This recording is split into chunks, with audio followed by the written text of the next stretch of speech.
Do not take pride in being remembered only as someone's wife or someone's mother, because that may very well be the clearest evidence that you have lost yourself. Society teaches you that sacrifice is noble. But what they don't tell you is that sacrifice without boundaries is a form of organized self-destruction. Are you living a life where every day you wake up, you perform every role perfectly, yet cannot answer a simple question: who am I when no one needs me? The truth is, you are not exhausted because of responsibility. You are exhausted because of prolonged self-betrayal. And if you continue to call that love, continue to call that responsibility, continue to call that normal, then one day you will look into the mirror and realize that woman is still alive, but her soul has been decaying for a very long time. This video is not for those who want comfort. It is for women who are brave enough to break the trap called roles and begin the journey of reclaiming their true self. I know what you just heard is uncomfortable, because I too once lived in that trap without even realizing it. I used to think I was a strong woman. I took care of everyone. I was always there when someone needed me. I never said no, and I called that love. But there were nights when everything was quiet. I lay staring at the ceiling and felt something very strange. Not sadness, not pain, but a hollow emptiness, as if I were existing in a life that did not belong to me. I knew everyone else's schedule, but I didn't know the last time I was truly happy. I remember one evening, I stood in front of the mirror. There was no one around, no role to perform, and for the first time, I looked straight into my own eyes. I did not recognize that woman, not because she had changed too much, but because she had been gone for too long. But the bitter truth doesn't stop there. I used to think the problem was that I was too busy or had too many responsibilities. But no, that was just the way I lulled myself into avoiding a harsher truth. I was addicted to being needed. I turned my worth into a function.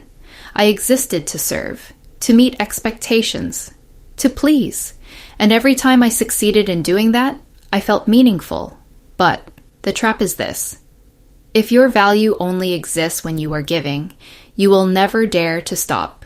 You will keep giving until there is nothing left to give. And that is exactly how a woman slowly erodes herself, while still believing she is living a righteous life. That was when I understood.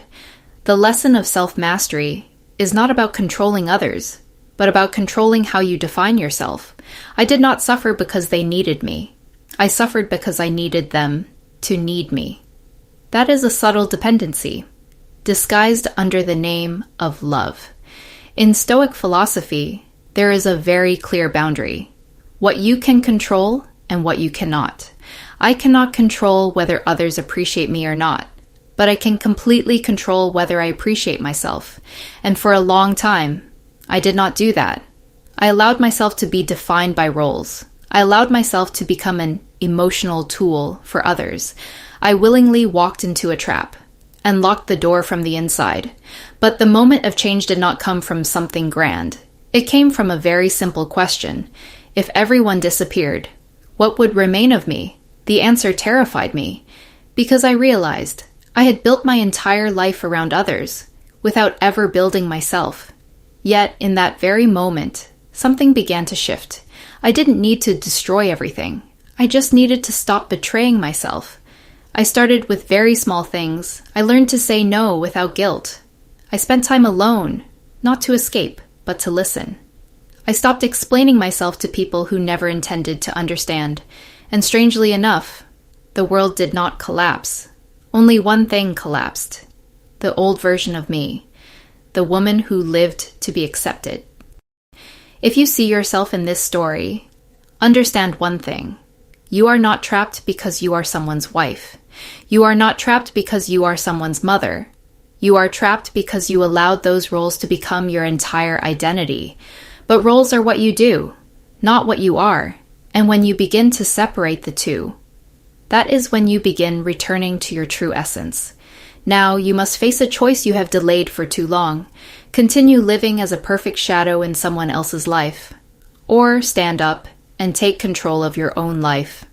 If you choose rebirth, here is your escape plan. First, name the truth correctly. You are not devoted. You are trapping yourself inside a prison called obligation, and that prison is draining your inner life every single day. Second, set non-negotiable boundaries. Stop seeing exhaustion as proof of love. People who truly value you will not require you to disappear for their comfort. Third, rebuild your relationship with yourself. Spend time every day, not to serve, but to listen. Write your thoughts down. Go alone. Sit still. Face yourself. Do not run. This is not selfishness.